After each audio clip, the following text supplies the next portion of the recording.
Joshua chapter 10. The siege of Gibeon.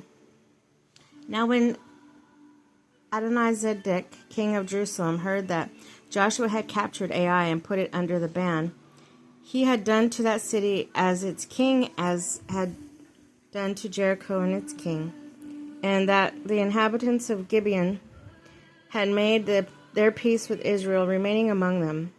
There was a great fear abroad, because Gibeon was a great city, like one of the royal cities, greater than even than Ai. And all its men were warriors. So Adonizedek, king of Jerusalem, went to Hoham, king of Hebron, Piram, king of Jarmuth, Japhiah, king of Lachish, and Debir, king of Eglon, with this message: "Come and help me attack Gibeon, for it has made peace with Joshua and the Israelites." The 5 Amorite kings of Jerusalem, Hebron, Jarmuth, Lachish, and Eglon gathered all their forces and marched against Gibeon to make war on it. Thereupon the Gibeonites sent an appeal to Joshua in his camp at Gilgal: "Do not abandon your servants. Come up here quickly and save us. Help us, because all the Amorite kings of the mountain country have joined together against us." Joshua's victory. So Joshua marched up from Gilgal with all his army and all his warriors. The Lord said to Joshua, "Do not fear them, for I have delivered them into your power. Not one of them will be able to withstand you." After an all-night march from Gilgal, Joshua made a surprise attack upon them, and the Lord threw them into disorder before Israel. The Israelites inflicted a great slaughter on them at Gibeon, and pursued them down at Beth-horon slope, attacking them as far off as Azekah and Makkedah.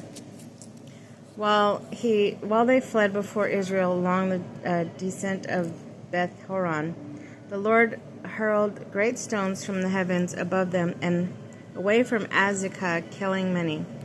More died from the hailstones than the Israelites killed with the sword.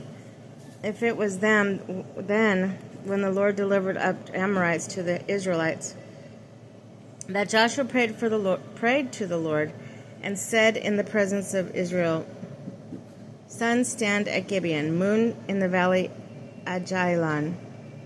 The sun stood still and the moon stayed, while these nations took vengeance on foes. This is recorded in the book of Jashar. The sun halted halfway across the heavens, not for an entire day did it press on. Never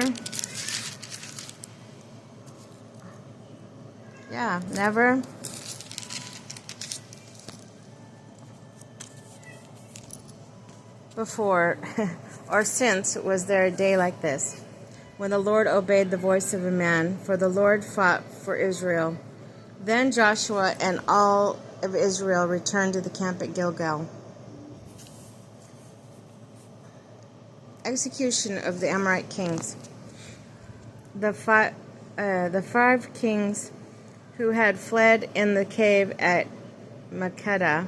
When Joshua was told, "The 5 kings have been found hiding in the cave at Makkedah," he said, roll large stones to the mouth of the caves and post your guards over it, but do not remain there yourselves. Pursue your enemies and hurry them into the rear. Do not allow them to reach their cities, for the Lord your God has delivered them into your power. Once Joshua and the Israelites finally inflicted the last blows in this very great slaughter, the survivors had escaped from them into the fortified cities. All the armies returned to Joshua in the camp at Makkedah. In victory, no one utters a sound against the Israelites. Then Joshua said, "Open the mouth of the cave and bring those 5 kings from the cave." They did so. They brought out to him from the cave 5 kings of Jerusalem, Hebron, Jarmuth, and Lachish, and Eglon. When they brought the 5 kings out of Jordan out to Joshua, he summoned all army of Israel and said, "Commander of soldiers who had marched with them, come forward and put your feet on the necks of these kings." And they came forward and put their feet upon their necks.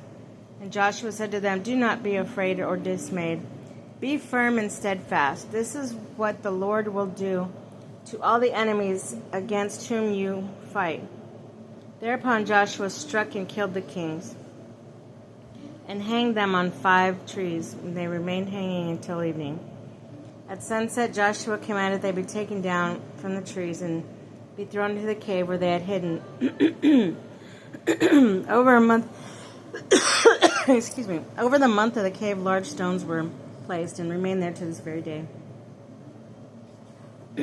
Conquest of southern Canaan.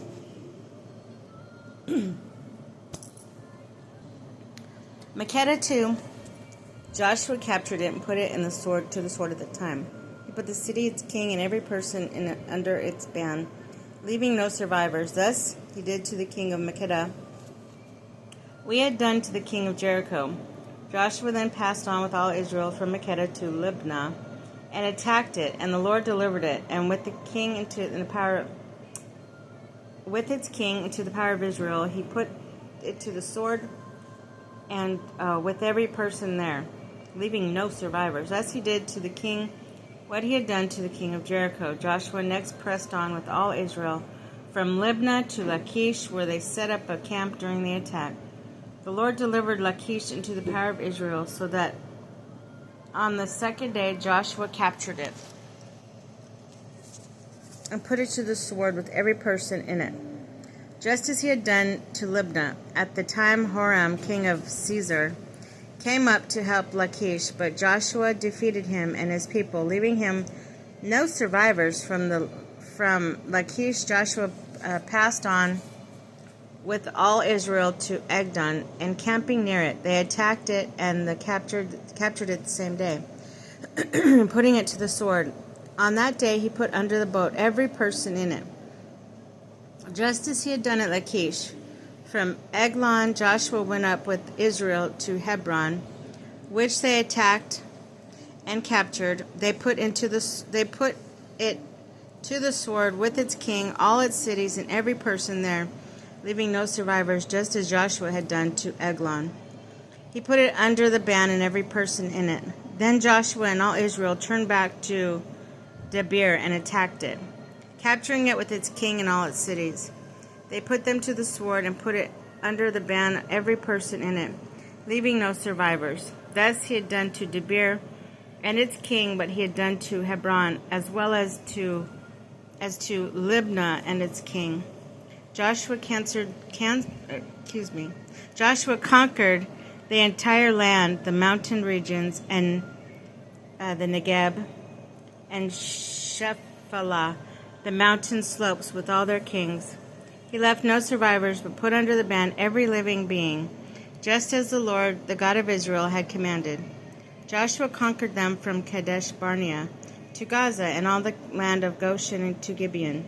All these kings and their lands Joshua captured at once, for the Lord, and the Lord God of Israel fought for Israel.